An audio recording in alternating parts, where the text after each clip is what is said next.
careful not to wake Martin, who was gently snoring beside her. He was sleeping so peacefully, she was made to wonder if he ever thought about their lives together, about how futile and cold it all seemed. Yet, for all her regrets and insecurities, Lucy had put her heart and soul into being a good wife, a loving mother, and a loyal sister, even though she sometimes resented the manner in which the family took her for granted. They rarely ever asked her how she was, or how her day had been at the factory.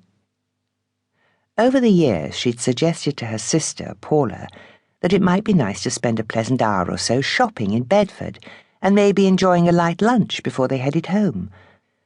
Unfortunately, there was always a reason why Paula could not go with her. Lucy accepted the situation without question. She'd offered her own daughter, Anne, the same invitation, but she was too busy, or going out with a friend, or just not in the mood. In the end, to avoid embarrassment, Lucy stopped asking. Every year, her birthday was almost a non-event. Even when she put on a little family party, they were either very late to arrive, or they presented an excuse for not arriving at all. She always received a present from Martin and the children, but because of other pressures or simply absent-mindedness, she often had to wait until the next day, when they would rush in with apologies. She never made a fuss, because what would be the point? They hardly ever made time to sit and chat with her. Anne and Paula's visits would be little more than a cup of tea, then a quick peck on the cheek, and they'd be off out the door. More often than not, Martin would then go off down the pub. "I'll not be long," he'd promise her, but it would be gone midnight when he got home. Lucy was daunted by the fact that she would soon be 40 years old, especially when she considered she'd done nothing with her life.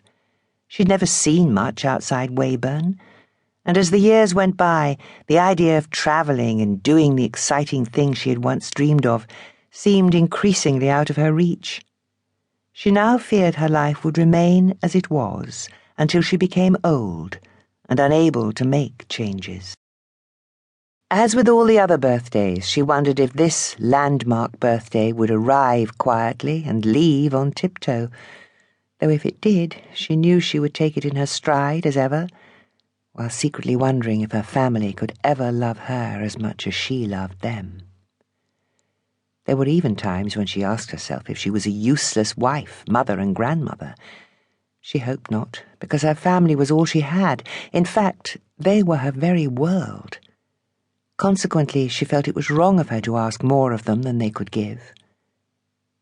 There was one bright side to Lucy's life, however. She was immensely grateful for her job at the plastics factory. She took great pride in her work and enjoyed the company of her lively colleagues.